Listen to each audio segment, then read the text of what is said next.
সমালোচনা আর গীবত মানে এই দুটো শব্দ নিয়ে আমাদের মধ্যে প্রায় একটা গণ্ডগোল লেগে যায়, তাই না?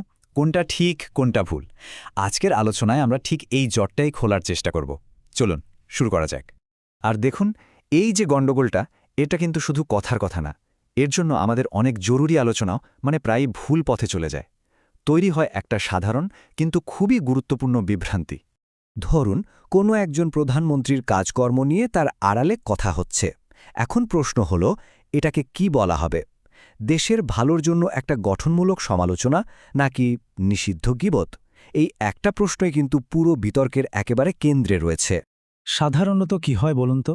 আমরা অনেকেই ভাবি যে আরে কেউ সামনে নেই আর তার ব্যাপারে কোনো নেগেটিভ কথা বলা হচ্ছে, তার মানেই তো ওটা গীবত। এই ধারণাটা কিন্তু আমাদের মধ্যে বেশ শক্তভাবেই বসে গেছে। কিন্তু আসল কথাটা হলো, এই দুটোর মধ্যে কিন্তু একটা পরিষ্কার এবং খুব গুরুত্বপূর্ণ পার্থক্য আছে, আর এই পার্থক্যটা বোঝা ভীষণ জরুরি। তাহলে চলুন এবার একটু কাটাছেঁড়া করে দেখা যাক এই দুটো বিষয়কে, সমালোচনা বনাম গীবত। এই যে দেখুন, পার্থক্যগুলো কিন্তু একেবারে পরিষ্কার। সবচেয়ে বড় যে লাইনটা টানা যায় সেটা হলো, কথাটা কি জনস্বার্থ নিয়ে নাকি কারো ব্যক্তিগত জীবন নিয়ে।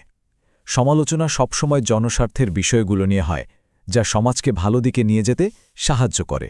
আর গীবত, সেটা হলো কারো ব্যক্তিগত জীবনে উকিঝুঁকি দেওয়া, যা সমাজে কেবল বিশৃঙ্খলায় তৈরি করে। তাহলে সমালোচনা বলতে আমরা ঠিক কি বুঝব? খুব সহজ করে বললে, সমালোচনা হলো কোনো ব্যক্তির এমন কাজ, বিশ্বাস বা সিদ্ধান্ত নিয়ে আলোচনা করা, যার একটা প্রভাব ছোট হোক বা বড় সমাজের ওপর এসে পড়ে। আর সত্যি বলতে, এটা ছাড়া কিন্তু কোনো সমাজ সামনের দিকে এগোতেই পারে না। আর অন্যদিকে গীবত, ওটা ঠিক এর উল্টো।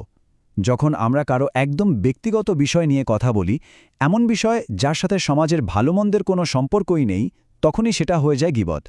আর এটা তো আমরা সবাই জানি যে এটা নৈতিক বা ধর্মীয় সব দিক থেকেই একটা খারাপ কাজ, যা শুধুই ক্ষতি করে। কিন্তু এখানে একটা বড় প্রশ্ন চলে আসে, তাই না? যে এই যে আমরা জনস্বার্থ বলছি, এর সীমানাটা আসলে কোথায়? কোন জিনিসটা ব্যক্তিগত আর কোনটা সবার? চলুন এই ধোঁয়াশাটাই এবার একটু পরিষ্কার করা যাক।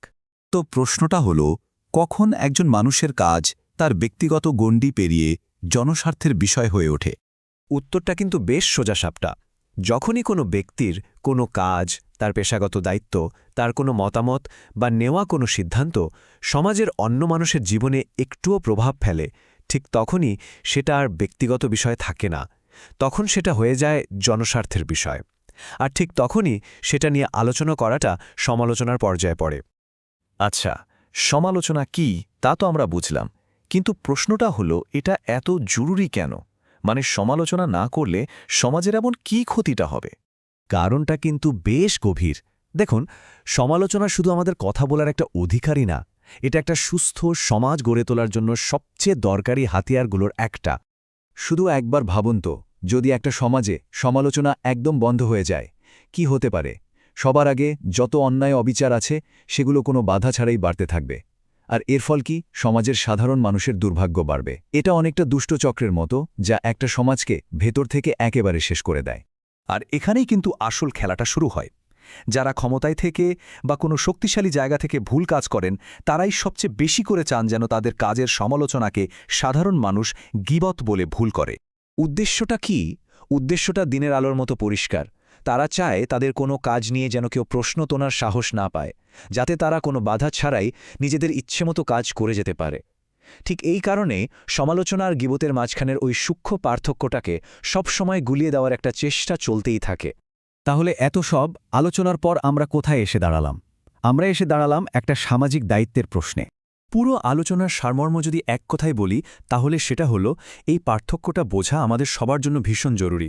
আমাদের মনে রাখতে হবে, সমালোচনা একটা সমাজের জন্য ওষুধের মতো, যা তাকে সুস্থ রাখে, সামনে এগিয়ে নিয়ে যায়। আর গীবত হল বিষের মতো, যা কেবল ক্ষতিই করে আর সমাজকে পিছিয়ে দেয়। তাই একদম শেষে এসে প্রশ্নটা আমাদের নিজেদের কাছেই। আমাদের ভূমিকাটা ঠিক কী হবে? আমরা কি গঠনমূলক সমালোচনার পথটা বেছে নেব, নাকি ক্ষতিকর নীরবতা দিয়ে সবকিছু চলতে দেব? এই সিদ্ধান্তটা কিন্তু আমাদের প্রত্যেককেই নিতে হবে।